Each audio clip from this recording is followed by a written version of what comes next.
Të dashur miq të Radios Ngjallja, në vazhdim të emisioneve mbi misteret e shenjta në kishën tonë ortodokse, sot do të vazhdojmë bashkëbisedimin me teologun e kishës sonë, zotin Dimitër Qosja, për misterin e evqelisë ose vajimit të shenjtë. Pse është e rëndësishme pjesëmarrja në këtë mister? Misteri i evqelisë ose i vajimit të shenjtë është një mister i kishës ortodokse, është një mister i rëndësishëm, si të gjithë misteret brenda kishës. Rëndësia e këtij misteri qëndron në faktin se ai themelohet nga vetë Zoti, tek i porosit nxënësit e tij të shkojnë, të predikojnë dhe të shërojnë, dhe kjo na jepet qartazi në disa elemente, dhe më konkretisht le të përmendim nga Ungjilli sipas Markut, në kapitullin 6 vargu 13, ku na thuhet pra dhe apostujt shkonin edhe shëronin, nxirrnin pra të demonët nga njerëzit e sëmurë, edhe i vajosnin ata me vaj të shenjtë, i lyenin me vaj të shenjtë. Për të kuptuar akoma me qartazi këtë porosi të Zotit, ne shohim që një dëshmi tjetër e rëndësishme që na jep apostulli Jakovi në letrën e tij, pra në kapitullin 5:14, kur na jepet pikërisht pra që thot, a është dikush i sëmur nga ju, thërrisni priftërinjtë e kishës, pra pleqtë e kishës ose prezbiterët, janë sinonime të këtij emri, të lutem për të dhe ta lyejnë me vaj të shenjtë. Pra është një porosi që buron nga vetë dhjata e re, edhe pse elementi i vajit është i rëndësishëm në historinë e njerëzimit, është një element që referohet edhe në dhjatën e vjetër gjithashtu. Për rëndësinë e tij ne shohim edhe në misteret të tjera që të përdoret, siç është edhe në misterin e pagëzimit. Por në rastin konkret, pra duke pasur parasysh këto dy citime që folëm më lart nga dhjata e re, është parë që brenda kishës shikohet një mister i veçantë, edhe pse shikohet në lidhje me të gjithë misteret e tjera të kishës sonë. Është një mister i bashkësisë, domethënë i kishës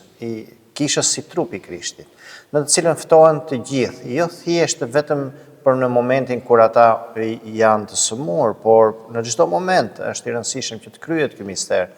sepse së pari, siç e dimë, koncepti i mistereve qëndron në fuqizimin e besimit të krishterit, të njeriut. Qëndron në dhënien e hirit në mënyrë të padukshme, përmes këtyre shenjave të dukshme transmetohet hiri i padukshëm i Perëndisë. Pra, bazuar në këto dy element, mund të shohim se është i rëndësishëm edhe ky mister, pra misteri i vajimit të shenjtë ose i evqelisë, është një term i marrë nga gjuha greke, që thotë ef në kuptimin e lutjes, ke eleo, pra evkelio, urojim përmes edhe lyrjes me vaj. Pra së bashku kërkohet besimi, kërkohet lutja, edhe sigurisht duke u lyer me vajin e shenjtë përmes shenjës së kryqit, na jepet mundësia që ne të parafrojmë veten tonë tek Zoti dhe tek gjithë bashkësia e tij që është kisha. Ndërkohë që aty në mister thuhet që jepet përshërim të shpirtit dhe të trupit. Si vepron ky mister pikërisht për shërimin e shpirtit dhe të trupit?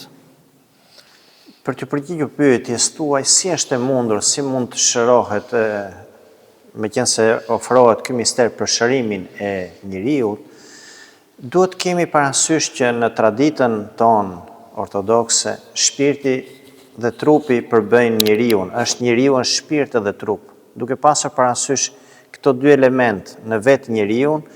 kuptojmë rëndësinë e çdo lloj sëmundje trupore që është e lidhur me ato shpirtërore, dhe çdo sëmundje shpirtërore do thonim ka një lidhje edhe ose efektet e veta që bien mbi trupin. Prandaj kisha pa hyrë në thelbin dhe misterin e çdo lloj sëmundje, pavarësisht nga kjo, ofron këtë mundësi që njeriu përmes këtij misteri të kishës sonë, sadopak të marrë pjesë në këtë fuqi të këtij misteri, dhe për treguar edhe një herë që Zoti është i dashur, është i dhemshur, dhe prandaj na dha këtë mister të shenjtë, që njeriu të formohet brenda konceptit të vetë marrëdhënies së tij me Zotin përmes lutjes edhe përmes disa veprimeve të tjera, sepse vetë misteri presupozon këtë lutje,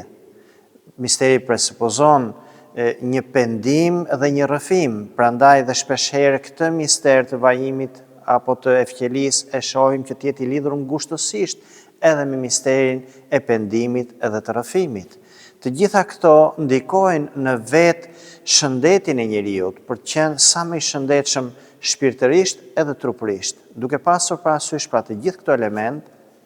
ne mund të kuptojmë që sa e rëndësishme është kryerja e këtij misteri, i cili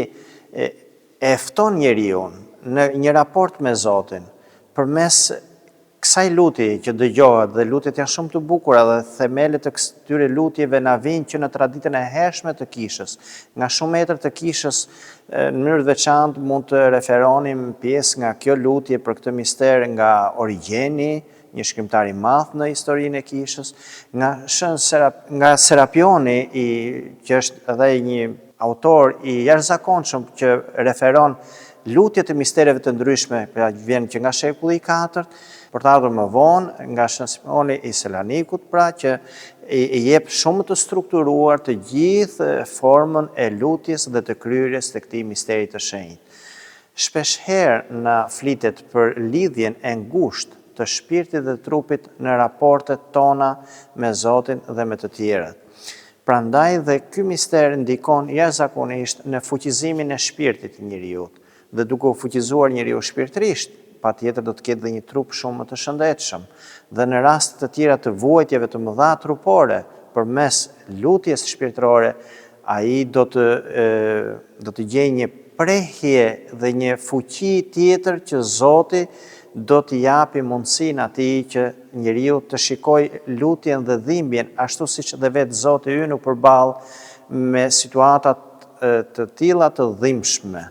Prandaj, brenda këtij koncepti vjen dhe ky mister. Një mister i cili mund të kryhet brenda kishës, në kishë, por mund të kryhet edhe në shtëpi apo dhe në mjedise të tjera, patjetër me prezencën e priftërinjve tanë, ashtu siç vetë e rekomandon pra edhe apostull Jakovi. Pra, në thelb shohim që është i lidhur ngushësisht me shërimin e shpirtit edhe të trupit. Dhe kjo është ajo që bën në të vërtetë njeriu të plotë. Dhe kisha interesohet që për njeriu plotësisht, edhe për shërimin e shpirtit, edhe për shërimin e trupit, sepse janë shumë të rëndësishme, duke pasur parasysh vetë përsëri mësimin e kishës dhe në mënyrë të veçantë apostoll Pavli që referon që trupi ynë është tempulli i Shpirtit Shenjtë. Prandaj ardhja e Shpirtit Shenjtë, e hirit të Zotit përmes edhe këtij misteri të shenjtë jep ndikimin e tij në gjithë shëndetin e plotë të njeriut. Dimitër, përse zakonisht në mënyrë masive kisha ka caktuar të kryhet ky mister, pra i evqelisë së shenjtë, përpara të kremteve të mëdha apo në rastin e Pashkës që bëhet më përpara pra të mërkurën e madhe? Ka ndonjë kuptim dhe një shpjegim kjo arsye? Është një traditë e rëndësishme për kishën tonë që ky mister i evqelisë të kryhet në mënyrë të veçantë në ngjarje të mëdha të kishës sonë gjatë ciklit liturgjik. Në mënyrë të veçantë ne kemi dëgjuar që të kryhet përpara festës së madhe të Krishtlindjeve apo edhe siç është dhe festa e Pashkëve dhe në veçanërisht në të mërkurën e madhe. Për të treguar edhe një herë që ky mister nuk jepet thjesht vetëm për shërimin e sëmundjeve të ndryshme, por mbi të gjitha edhe për fuqizimin shpirtëror të njeriut, për të patur njeriu një paraprgatitje sa më të përshtatshme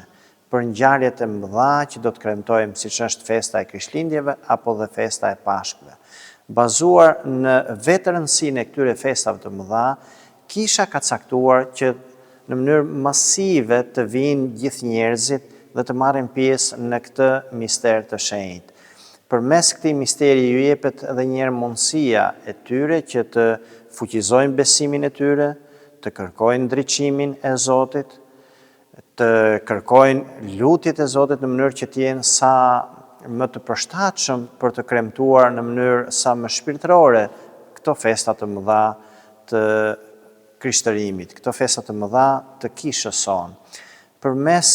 këtij misteri, në mënyrë të veçantë, siç është e mërkura e madhe, tregon edhe një rëndësinë që kisha i ofron, që njeriu të para përgatitet për të marrë pjesë në pësimet e vetë Zotit. Duke marrë pjesë në pësimet e tij,